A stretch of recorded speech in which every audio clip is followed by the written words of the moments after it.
We couldn't even do this podcast right now if it weren't for tradesmen. And I'll tell you, I believe in 10 years, there's going to be YouTubers out there saying, you want to know what the new hack is? Become a plumber. I've been saying that. No, I said it 5 years ago. It's going to happen. It's going to happen. And it needs to happen. We live in a world where you can shake your ass on TikTok and make more money than the guy that paved the road for me to get here. And that's obviously not against the law, but I think it is kind of a injustice of equity in the world for sure. And I've been pitching this thing called Buy the Man a Beer, where anytime I see a tradesman and he's trying to buy lunch, checking out at the end of the day, trying to buy his 12-pack on the way home, I try my best to talk him in and let me do it. And oftentimes he lets me. I think I'm going to have to tweak the program a little bit because I think that it's kind of hard for the normal person. And I get like a post or two a day, but I think it's kind of hard. Like I'm going to have to find another way to appreciate them because it's kind of hard to talk a man that's been working. Like they have pride and they don't want to take a selfie with you because you bought them beer. What I'm trying to do is use my following to, at a minimum, hero the people that build this country, the plumbers, the carpenters, the concrete guys, the electricians, the sheetrocks, the painters, the roofers. A lot of these guys put their life on line. It's dangerous work. It's hot work. It's cold. Mm-hmm. The conditions are never good. I don't think they get paid enough. Right in line with cops and teachers. I don't agree with curriculums, but I do think teachers are very important. I think they sacrifice their lives for people in a lot of ways. Because I'm in construction, because I worked construction my whole life, I have a heart for them, man. I've been close to them. I've argued with them. I've cursed at them. They've cursed at me. We've thrown shit. Like, look, iron workers aren't freaking Boy Scouts, bro. They're not, man. They fight in the hotel rooms and they get drunk in trucks and they do, crazy things. But without these guys, man, the world doesn't run. And because of my background and how I was able to make my first money, I just refuse to forget about those guys, man.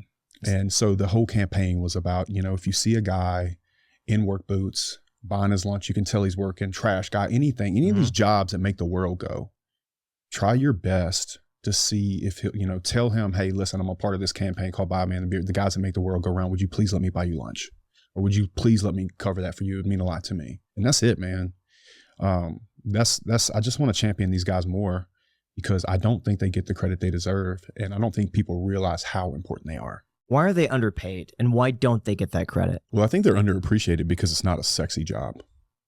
Look, man, I've been on dates with girls in my past and I told her that I owned a company that did metal buildings and structural steel. And I could just see the look on her face. Like she didn't even understand that I make more money than the guy with the startup that she went out with the night before.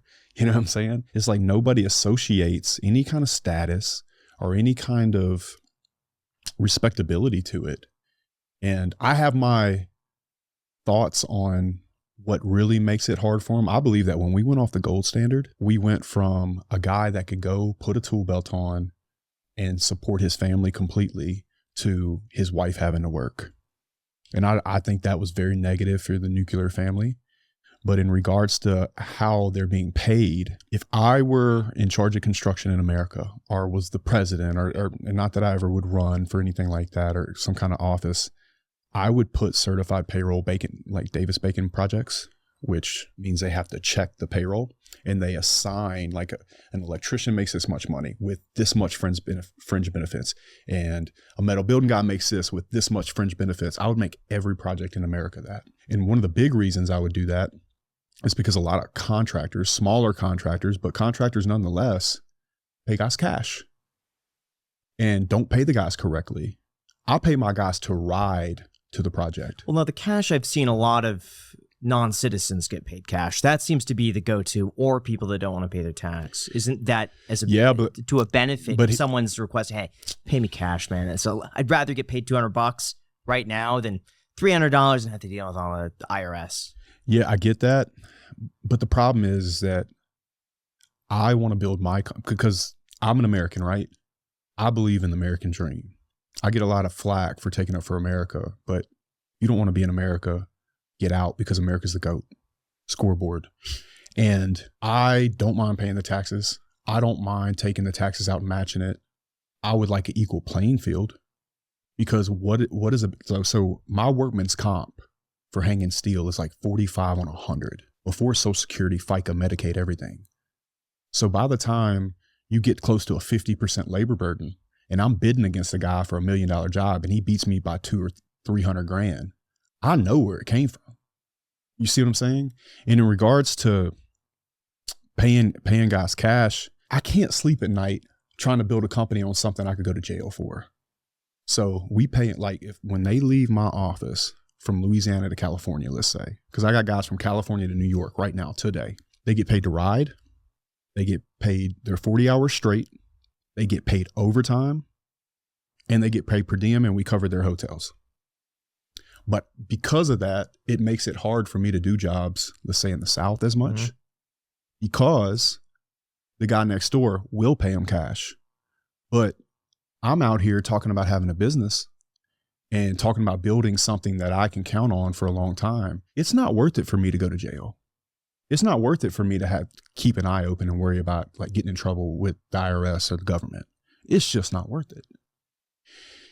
If it were up to me, I would probably give, because you said something a second ago with the Spanish guys where you said non-citizens, but if you go on a construction site in America right now and you say everybody that's not originally born in America has to leave, you'd have a site superintendent, you'd probably have an electrician and a plumber, but other than that, and maybe some HVAC guys, the MEPs. Other than that, you'd lose the whole job.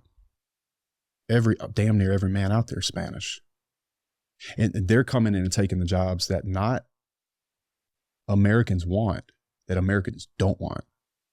You know, I've got crews of American guys. Honestly, they don't perform the same way, but sometimes they can get into an industrial setting. You know, sometimes they can get into an oil and gas plant and it's a slower pace. But I don't think the Spanish guys are taking jobs from Americans that want those jobs. Because I don't have American citizens banging down my doors to come hang steel. And I don't think that's Americans' fault either. I'm not blaming Americans for that. I just think that there's a perception. It's all about what you can be grateful for, right? Your expectation versus your reality. And I think the average American young man, particularly, is growing up in a world that he feels like he failed if he's not drop shipping from a beach. And it's not cool anymore to be proud of your work. And I know those guys are out there in rural towns and stuff. I'm not saying that there's no, let's say, white guys out there, you know, doing their best in construction. But I think by and largely, if an American lands in a construction role currently, especially one where he's not the owner or doesn't have a high paying job or he's not a project manager, he's not particularly proud. I get messages every day. Hey man, I'm trying to get off my tools, you know? And I think that we created that in America. But from my perspective, if I hear someone say, I'm in construction, I want to get out of it. I want to do better. I want to do better for my family. I just hear, not making enough money. It's not scalable. It takes a brutal toll on my body. Yeah, it does. I want to do something that I could scale, that I could make money without having to be on the job site all day. Which I think I get it. is an objective of a lot of people. 1,000%. But also, I mean, it's a 1% for a reason, man. They really wanted that. I think they'd find a way, if I'm being fair. And then I think some guys love what they do, you know, and there are some Americans out there. I don't want to take this away from all people, but I think everybody in construction knows that a huge portion is Spanish.